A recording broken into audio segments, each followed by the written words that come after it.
everyone to Berlin, Germany stage for the epic race for playoffs in the LEC. Only 3 teams have locked their spot, and after the day of upsets shocked the competition yesterday, it is safe to say that everything is still left to be decided. I'm Sjokz, joined by medic and by LS, aka LEC Super Week. Hi, LS. I'm super glad to be here for this. Yes, I mean, maybe it was your influence that the teams were already showing up yesterday and there were so many upsets. Medic, also, welcome. Thank you so much. I enjoyed watching some of LS's reactions yesterday on his stream to the games. It was an enjoyable morning for me, spent watching highlight clips of LS crying as Renekton got a pentakill. I'm glad you brought it up. So, yesterday started pretty standard with Rogue securing a top 2 spot in the LEC for the 2nd season in a row. Very impressive. But after that, as you said already, it turned into a day of upsets, which can only be described by one word: banger. Banger after banger. So, LS, what was the biggest upset for you personally yesterday? I mean, I feel like it was Excel managing to topple G2 in the end. I mean, Excel, they went back to their old roots. They drafted late game scaling, insurance policies pretty much across the board. G2 failed to get advantages early whatsoever, and then Excel's team composition just sort of fell on top of them and let gravity take over. Yeah, I think we had a lot of compositions yesterday that sort of just ended up beating the opposition through draft. We saw it in the Sjokz game as well against Fnatic.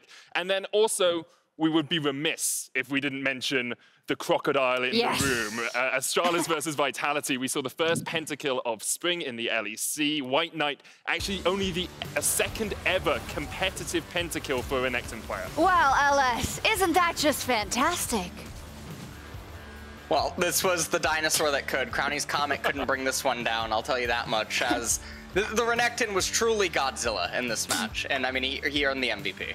Yes, absolutely. And I mean, it was so bittersweet, medic, because Astralis hadn't been doing too well, out of playoff contention. White Knight in the interview after was like, yeah, of course I'm happy, but it sucks that we couldn't do more this split. Yeah, of course, we already have 2 teams eliminated from playoff contention, Astralis and Vitality, but those rest of those spots are still up for grabs. And I think you'll talk about all of that in just a second. But first, a quick reminder to everyone is that the LEC teams will return to the studio for playoffs. We are so happy that we're able to make this happen because we're missing them. And I'm sick of taking selfies with a screen during PGL, so it will be nice to talk to them in person. Oh, it really will. And as much as watching G2 lift the trophy at home last year was great, maybe we'll see a different team lift it in the studio this year. It's just great to have the players back. Yeah, okay, we'll see indeed. For the rest though, are we expecting the same amount of upsets today? LS, well, in your experience from teams, you know, they can show a completely different look when they get to kind of the finish line, be it for the good or for the bad.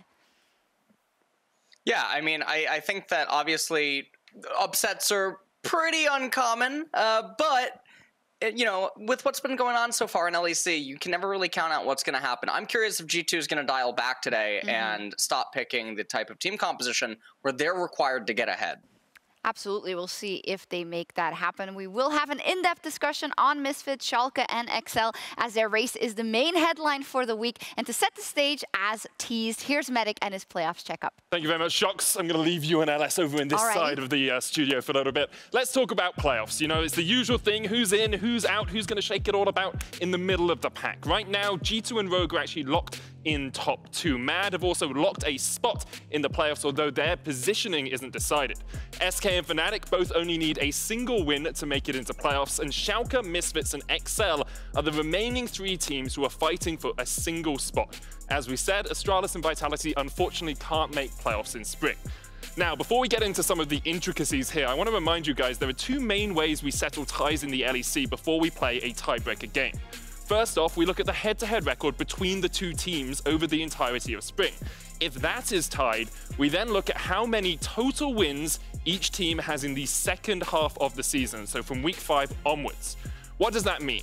Well, in the fight for this final playoff spot, Misfits are actually the only team of the 3 that have their fate entirely in their own hands. If Misfits win every single game they have left, the worst they can do is tie with Schalke at 9-9. And although Misfits and Schalke have a 1-1 head-to-head record, Misfits already have more wins in the 2nd half. Therefore, Schalke would be put in 7th spot and Misfits would get 6th. So what happens if Misfits and Sjokz drop a game and XL manages to catch up with them? Well, this is where things get a little bit spicier. In this scenario, we use the 3-way head-to-head to calculate who gets the top seed. As XL have won 2 games versus Sjokz and have won 1 game versus Misfits, they would get the top spot with a 3-1 record. Sjokz with a 1-3 record would get the lowest seed, and Misfits would be in the middle at 2-2. In this case, XL would get the final playoff berth, but their fate obviously isn't in their own hands because both Sjokz and Misfits need to drop a game for XL to catch up. So what are your games to watch today? Well, if SK win, they're in. If Fnatic win in Game 4, they're in. Those are the easy ones to look at. My eyes, though, are really on this Rogue XL matchup. XL really need to win this if they're going to have a chance of making playoffs. Now, importantly, every single game today has playoff implications. In fact, you could say every game counts. Bingo Sjokz. card! Back over here. There's a very adamant group of Twitter users who follow the LEC who said as soon as week 3 or something, who had week 3 videos, every game counts on the bingo card. But, you know, it's just the case. Thank you so much for that breakdown. Many things can still happen, but it does look like we'll have a battle for the ages between Misfits, Sjokz, and XL, if I understood you correctly. So let's talk about these 3 teams. Unless I'm going to go to you first in terms of XL. You said a while ago, well, it's all about the drafts. They're going back to what they're good at playing. Can you elaborate a bit on what that approach is for XL?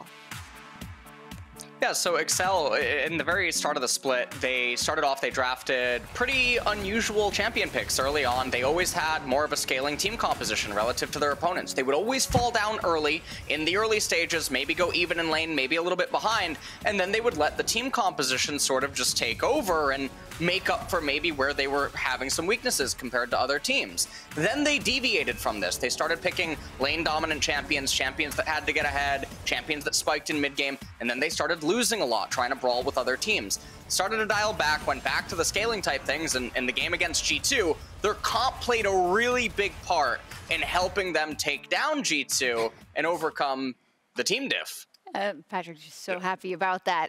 Indeed. Yeah, I mean, maybe they got helped a bit by G2 and the composition they fielded, but nothing to take away from XL and the way they played. I will say as well, XL kind of exemplified something LS has talked about for a long time, which is scaling doesn't mean losing the early game. No. Like, XL had great scaling in that composition. G2 had a stronger early game comp, but XL were able to avoid ganks and actually get ahead in the early game, meaning that their scaling composition came online that much sooner.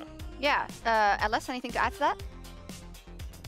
No, I mean, I think XL versus Rogue, it's a scarier matchup for them today. But if they can manage to take down Rogue, I think that they have a pretty good chance in their game number 3 the next day. They absolutely do. Everything could come down, actually, to that Sjokz game. It really could. If they beat Sjokz on day 3, it makes it a lot easier for them. However, XL's fate still isn't in their own hands. They need other teams to lose for them to be able to make it in. Yeah, let's talk about Misfits then. Yesterday, what an insane comeback versus the Mad Lions. Medic, I mean, how? VTO. Okay. VTO on a silver platter. Mad Lions had like a 3k gold lead early, and they did what they do best, which is make some mechanical errors in the mid game, overstay, and VTO just lapped up kill after kill after kill. His ability to stopwatch gold cards coming out from Mad Lions just made it so much easier for him to turn around fights. And in the end, Mad Lions put so much pressure on killing VTO in a fight that Cobby was actually free to clean up in the final fights of the game. And I hope LS won't mind me saying this, but you were watching this game and you even walked away because you said there is no way in hell that the Mad Lions dropped this game.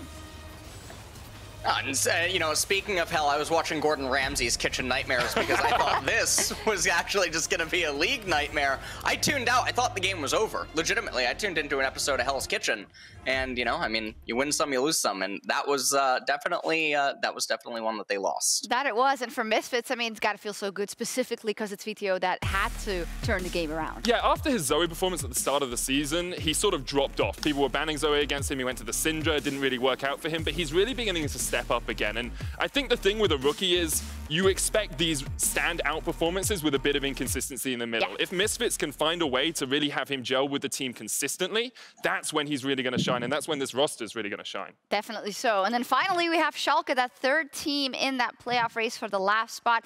They've been here before, right? They turn it on when they need it the most. They won versus Astralis last week, and they beat Fnatic yesterday, LS. What did you make of their performance?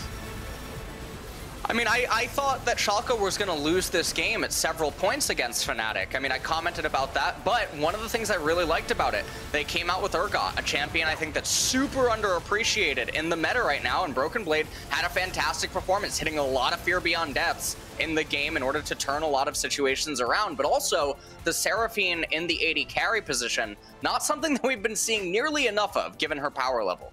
Yeah, I know that the Urgot's been making its round in solo queue with the Titanic Hydra Stridebreaker build. I do worry a little bit for Sjokz because the last time they had a lot of success, they had a very specific playstyle, and I wonder if you get rid of some of the diveability of their composition, of their draft from yesterday, whether they'll be able to do the same thing, because it was very much a we go forward, we kill you comp, and if you have a bit more disengage on the opponents, it becomes a lot harder to execute. I think that's a great point. When we look at their opponents, they are playing Vitality today and then Excel on Sunday, and I want to kind of stray away from using Miracle Run for Sjokz, because this isn't Miracle Run territory. This is, you had the cards, you had the wins at the beginning and the middle of the season. You really just need to bring it home. Exactly. They were 5-4 in the middle of the season. Until yesterday, the last time they'd beaten a top 6 team was week 3. Like, yes, they had a good performance yesterday, but they really need to keep this up, and it's probably the easiest road to playoffs for Sjokz. The Vitality XL games shouldn't be the hardest, but they still need to win out on these matches. Well, regardless of what happens, there will be no tiebreaker games at the end of the regular season. We also have a Foldy sheet. It's over at lec.gg/Foldy-sheet. And I believe for Fnatic fans, there is just one thing that Medic needs to tell you. I will say, there is a lot of bad tiebreakers for Fnatic. If they do not win, if they end up 9-9, they lose the 3-way tiebreaker head-to-head, they lose the 4-way tiebreaker head-to-head, and they lose the 5-way tiebreaker head-to-head. So if Fnatic don't win today, you're looking at tomorrow and you are very scared. That is not a fun position to be in, but hey, it's Fringe, and they win if you're a Fnatic fan. 4 scenarios out of 1,000, right? It's hard, but that's what it is. If you don't lock it up in the last weekend, you are going to be having to take all these scenarios into account and go into those games with that. So maybe LS can actually help Fnatic and the other teams, because in League of Legends, one play can make a huge difference, not just in the moment, but also with the aftershock, what happens because of it. And LS specifically, you again looked at the greatest sin a team can do, which is overcommitting for the Rift Herald. Yeah, I mean, I feel like last time I was on the LEC, we talked about the Rift Herald, and we're going to take another look at one here, I think, coming up in just a second. And the Rift Herald, in general, it just seems like it's still heavily over-prioritized. Here in this game, this is SK, and take a look at this. Jezu crashes in a wave into the turret. Now, Kai'Sa picks up a couple of the remnants of this wave. Tinks is starting up the Rift Herald right now, pulling it over, and then they pull their marksmen over to the Rift Herald. Now, 2 waves down in bot lane, a cannon wave plus a non-cannon wave is, 660 EXP, which is at this game level almost an entire level. But then in addition to that, it's almost 370 gold, which is 2 turret plates in itself. But then in addition to that, Hansama gets so many turret plates from this, and it's all solo EXP. Rift Herald's 100 gold, but the opponent gets 25 back, so it's a net positive of 75, and then it's 206 EXP inside of the bank. When you just run the numbers, it's really bad. The majority of cases where you rotate over your laners and you compromise their lane states. Syndra gets a phenomenal recall off here. Kai'Sa gets another phenomenal recall, gets back to the bot wave and still manages to catch the wave, even though Xayah shoves it back in. It's just a major blunder, and SK just loses to Calculator. I love that you broke that down, because indeed we think about, yes, you get the Rift Herald, EXP and some turret plates going on to the enemy marksman, but it's not just that. It's also the wave state. It's also the recall times. It is everything. But can you not excuse it, thinking that it is a good objective to take in the early game, and, it feels hard not to do it, right? If it's just there for the taking? Honestly, it's like eating a piece of cake. It feels good maybe in the moment, but then you remember the calories. Oof. So, maybe just do a little bit of number crunching. A moment on the lips, forever on the hips. I don't want to hear that. Eat your cake if you want it, okay? Despite their losses yesterday, of course, G2 and Matt, they didn't have the best day. Today it's going to have to be better, because they are still 2 of the top teams in the LEC. And later tonight, they face off in our match of the week.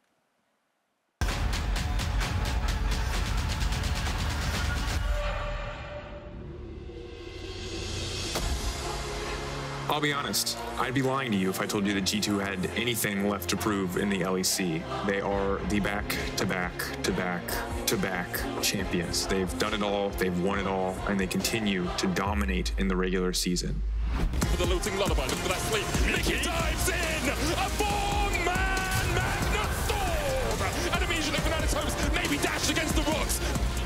I think so far for 2 years, me and G2 have been proving that we are the best team in Europe.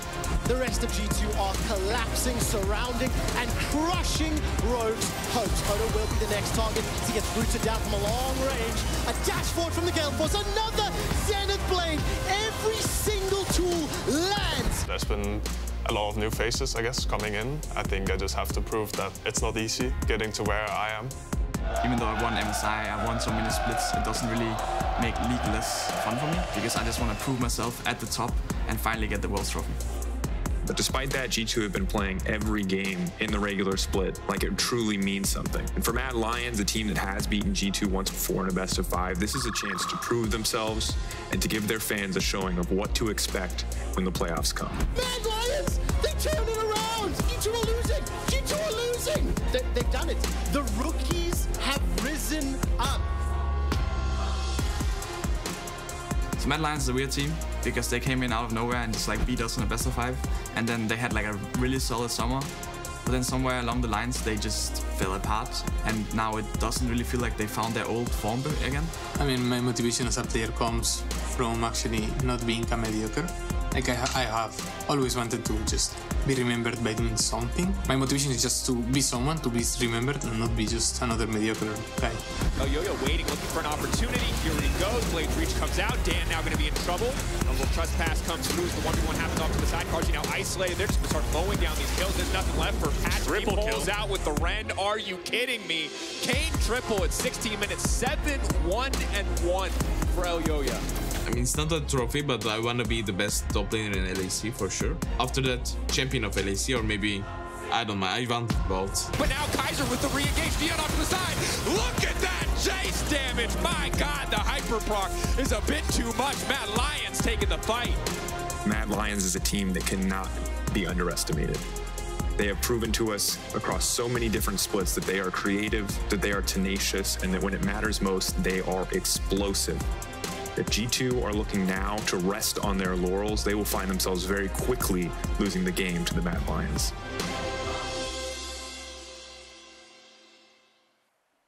Wow, stellar match of the week video once again, and also a lot of good interview tidbits there from the players.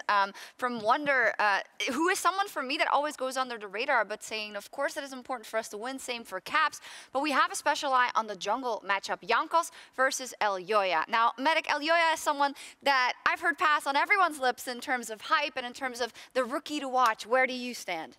Yeah, he's definitely the rookie to watch. Like, he has been the most consistent rookie, in my opinion, across all of our new blood. And also alongside that, he is so good at getting his team ahead. Like, his first 10 minutes are probably the best first 10 minutes of any jungler we have in the league, at least statistically.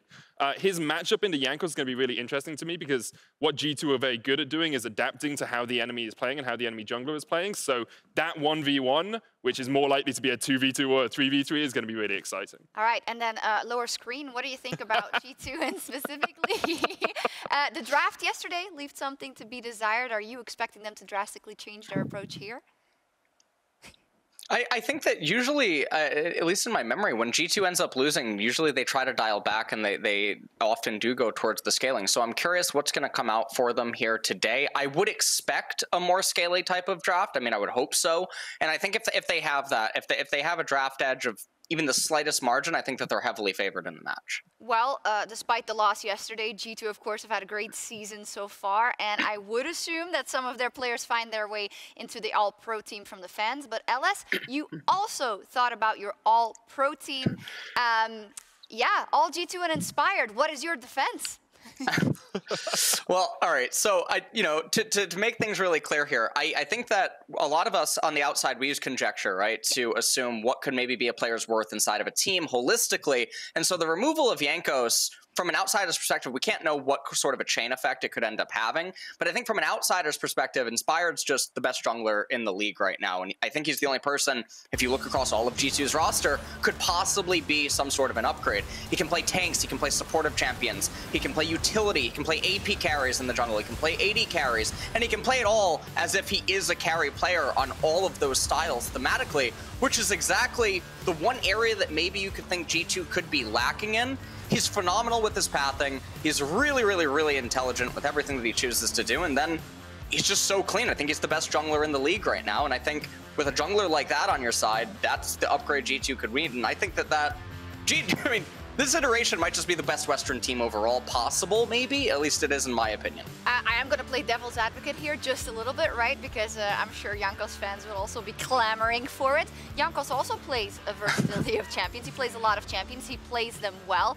And it's almost, in these discussions, it's always hard, I think, specifically for All Pro, because you're thinking of the context of G2, right? And in the context of G2, Jankos actually doesn't have the space to do as much as playing like a mid in the jungle like he would on other teams. So it's a hard one, but I don't think Ellis's reasoning is off. Oh, no, not at all. It just depends where you put your impetus on what is All-Pro, right? Because to me, All-Pro's always been statistically the best. Objectively, if I look at the numbers, who is the best player? And in that regard, you're always going to see a lot of G2 players on there because they keep winning. And when you keep winning, objectively, your numbers are going to be better. And let's then talk maybe about a couple of other options from the top of my head. Odoamne, who we've said had such an incredible contribution to Rogue and how they've been looking so far, LS. Why is he not on this list?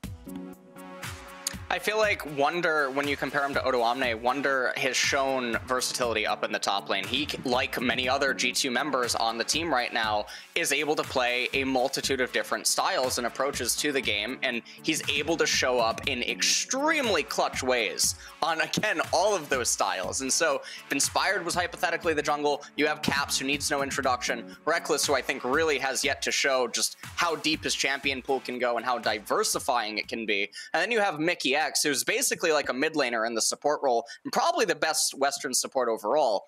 I mean, that's why I think Wunder being on the All-Pro champion list is probably the best. I love how you say in the, in G2, the jungler has to be a mid laner, the support has to be a mid laner.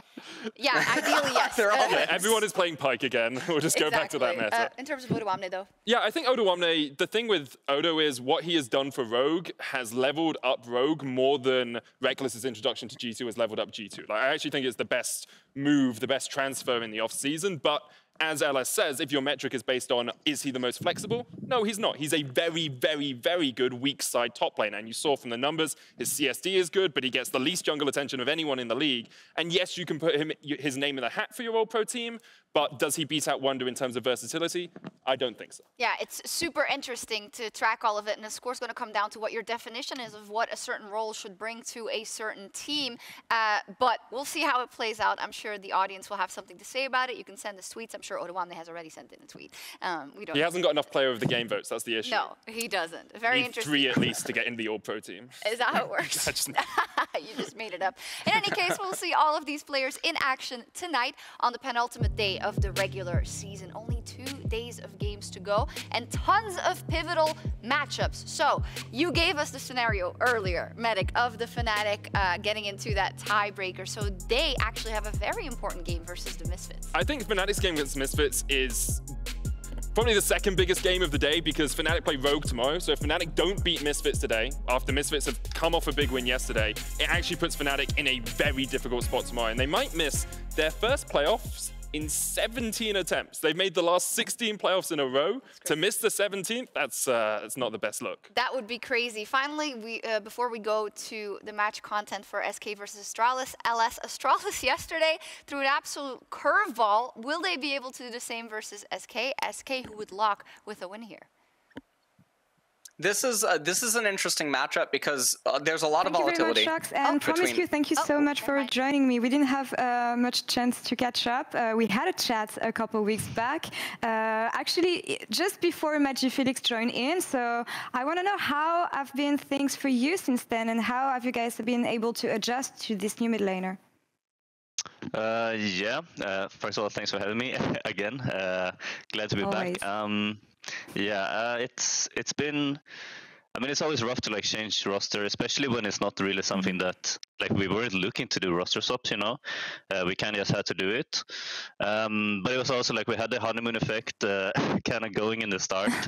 But then we had a couple of rough weeks of practice and stage games as well. But yeah, I mean, I think we just have to look forward to summer split, like mostly, and because I think we're gonna play with him. I'm not really sure, but yeah, it's been rough, yeah. I can imagine that it's been rough for you guys, and I mean the year overall, the fact that you had to adjust to a new mid laner, but still, I mean, you did a great job adjusting to him. I mean, when I looked the game from yesterday, it feels like you finally found your marks. So taking learning for summer, I had a chat with What Knight yesterday, and he agreed on the fact that throughout difficult times is where you usually learn the most. Do you agree with these statements? And when you compare this year with Astralis, with the previous experiences that you had, do you feel like you learn more from this? Yeah, I think it's always like you kind of like usually like you change teams like each year or whatever, like, and then you get new teammates, and yeah, you kind of like learn how to work with each other after some time. But with NukeTech, we really never got the time to fully learn to work with him. So it was like we kind of just like, I mean, it's just a weird position, right? But I think for summer, if we do continue playing with Felix, it's, you know, we have something to work on right now, and we kind of know what to work on, like specifically as a team with him. So that's kind of like something to take away, I guess. And we will just see how it goes these last 2 games as well. It would be really nice to finish with like 2 wins here to just get some kind of like self-confidence for ourselves, because it's like, sure, we can't make playoffs, but it still means a lot for us to win these games, kind of to prove to ourselves and prove to the community, you know, that we are actually not Astralis, the last team. But yeah, like I'm excited for summer, and I'm gonna like make the most out of it, because for me individually as well, I haven't been really comfortable or like happy with my performance this split. And I mean, I am a person or like a player who is in a position where this is kind of like my last chance, you know. So I definitely feel like I have a lot to live up to in summer, and you know, keep proving people wrong, I guess, or well, start proving people wrong, because maybe I didn't do it that much this split. I hope that you can keep on proving people wrong, because when I see the game from yesterday, you surely had those engages going. And I mean, let's not forget that you are an MSI champion also. So talking about all this, I mean, yeah, you have so much experience. You had so many teams you played with. What is your role within Astralis, and how do you want to evolve this team? I think my role is kind of, I think Nico is, or well, he is the most communicative like player in the team.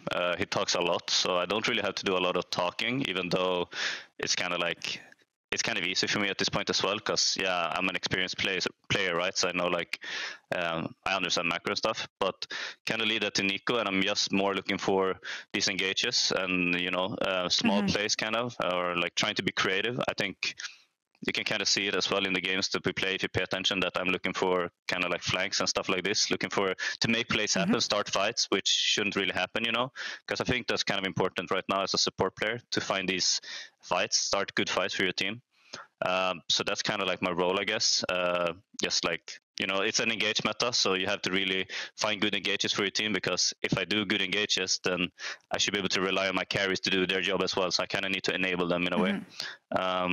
But yeah, you know, like still I have this veteran aura, I guess, around me, or experience when it comes to like outside of the game stuff as well. So there's still that to it as well.